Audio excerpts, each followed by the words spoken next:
Hello friends, आज हम discuss करने वाले हैं गोल्जी बॉडी के बारे में, जिसको और क्या बोलते हैं, गोल्जी अपरेटस भी बोलते हैं और post office of the cell भी कहते हैं। तो क्या होता है गोल्जी बॉडी, इसको समझ लेते हैं। तो Golgi body is the stack of membrane bound sac. Golgi body क्या होता है? Stack of membrane bound sac होता है। स्टेक मतलब होता है एक गुच्छा होता है, मेम्ब्रेन बॉन्ड सेक का मतलब थैलीनुमा, मेम्ब्रेन से बंधा हुआ, झिल्ली से बंधा हुआ एक थैलीनुमा स्ट्रक्चर होता है। उसी स्ट्रक्चर में क्या होता है? स्टेक होता है, बहुत सारे गुच्छे होते हैं थैलीनुमा स्ट्रक्चर का, तो उसी क्या बोलते हैं? गोल्जी बॉडी बोलते हैं। देख लीजिए, थैलीनुमा स्ट्रक्चर है और बहुत सारे थैलीनुमा स्ट्रक्चर का क्या होता है? एक स्टैक होता है, गुच्छा होता है। तो इसी को क्या बोलते हैं? इसी को बोलते हैं गोल्जी बॉडी। इसकी स्ट्रक्चर को देखें कि इसकी स्ट्रक्चर में क्या होता है। The Golgi body is made of flattened smooth membrane bond से कॉल्ड सिस्टर्नी। ठीक है, अब जो गोल्जी बॉडी है वो किससे बना रहता है? जिसे हम लोगों ने पढ़ा, तो ये फ्लैटेंड स्मूथ मेम्ब्रेन बॉन्ड सेक से बना रहता है। ठीक है, एक थैलीनुमा स्ट्रक्चर रहता है जो क्या रहता है? स्मूथ रहता है, चिकना रहता है और फ्लैटेंड रहता है, चपटा रहता है। ठीक है, एक थैलीनुमा स्ट्रक्चर होता है जो क्या होता है? स्मूथ होता है और फ्लैटेंड चपटा होता है। ठीक है, तो इसी को क्या बोलते हैं? इसी को बोलते हैं सिस्टर्नी। ठीक है, अब इसी सिस्टर्नी से क्या होता है? जो गोल्जी बॉडी है वो बना रहता है। ठीक है, अब इस सिस्टर्नी के बीच में क्या होता है? Inside space called lumen. ठीक है, अब सिस्टर्नी के बीच में एक स्पेस बनता है, उसे क्या बोलते हैं? ये जो आपको दिखाई दे रहा है ये सिस्टर्नी है। तो सिस्टर्नी के बीच बीच में स्पेस बन रहा है जो रेड कलर में है, तो इस स्पेस को क्या बोलते हैं? ल्यूमेन बोलते हैं और सिस्टर्नल स्पेस भी कहते हैं। ठीक है, अब each cistern has two faces. ठीक है, अब जितने भी ये सिस्टर्न है तो इसके दो फेस होते हैं। ठीक है, एक होता है सीस फेस और एक होता है ट्रांस फेस। ठीक है, एक होता है सीस फेस और एक होता है ट्रांस फेस। अभी क्या होता है उसको समझ लेते हैं। तो फर्स्ट है सीस फेस। सीस फेस क्या होता है? Located near the endoplasmic reticulum. It receive newly made protein and lipid from endoplasmic reticulum. ठीक है, अब इसके लोकेशंस की बात करें, जो सीस फेस रहता है ये कहाँ रहता है?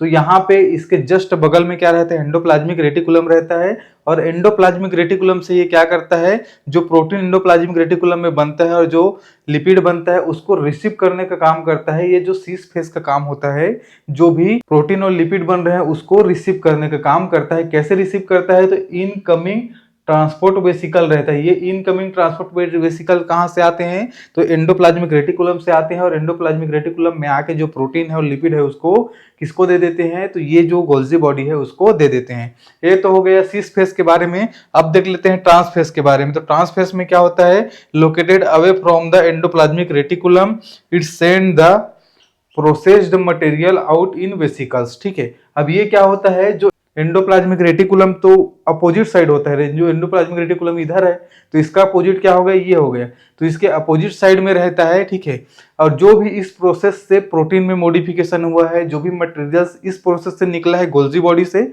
उस प्रोसेस से जो निकला हुआ प्रोटीन और जो लिपिड है, ठीक है, उन सब को कहाँ लेके जाता है ये? तो उन सब को ये दे देता है वेसिकल्स को। यहाँ पे जो वेसिकल्स पाए जाते हैं, इन सारे वेसिकल्स को क्या करता है? वो दे देता है, ताकि ये वेसिकल्स जो दिखाई दे रहे हैं आपको, ये सारे वेसिकल्स फिर उस लिपिड और प्रोटीन को कहाँ लेके जाता है? उस लिपिड और प्रोटीन को जहां उसको जरूरत है वहां पे लेके जाता है। ये जो सारे वेसिकल्स दिख रहे हैं वो।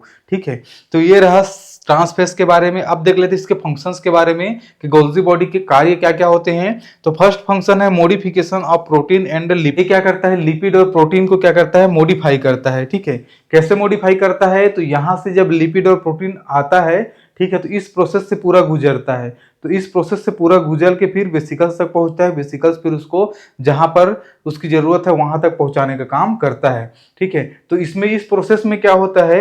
इस प्रोसेस में कार्बोहाइड्रेट को मिक्स कर देता है। जैसे प्रोटीन है तो प्रोटीन में कार्बोहाइड्रेट मिला दिए तो क्या बन गया? ग्लाइकोप्रोटीन बन गया।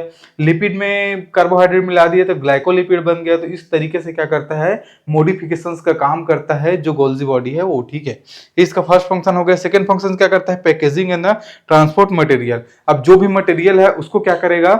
यहाँ पे पैकेज कर देगा। कहाँ पे पैकेज करेगा? तो जितने भी वेसिकल्स होते हैं उस वेसिकल्स में क्या करेगा? जो भी प्रोटीन और लिपिड जो बना है या ग्लाइकोप्रोटीन ग्लाइकोलिपिड बना है उनको जो वेसिकल्स है उसमें क्या कर देगा?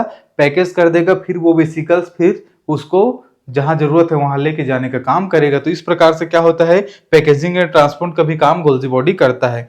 थर्ड है फॉर्मिंग लाइसोसोम्स। ये क्या करता है, लाइसोसोम्स बनाता है। इसमें क्या होता है, नए नए जो वेसिकल्स है वो बनते हैं। तो इसी प्रकार से इसी प्रोसेस इसमें क्या होता है, लाइसोसोम भी एक वेसिकल्स है, तो लाइसोसोम भी उसमें बनता है। तो लाइसोसोम्स का निर्माण कहाँ पे होता है, तो वो गोल्जी बॉडी में लाइसोसोम्स का निर्माण होता है। तो ये रहा फ्रेंड्स गोल्जी बॉडी के बारे में। अगर ये वीडियो आपको अच्छा लगा होगा तो वीडियो को लाइक कर दीजिएगा। ऐसे वीडियो और देखने के लिए चैनल को सब्सक्राइब कर दीजिएगा। Thank you so much.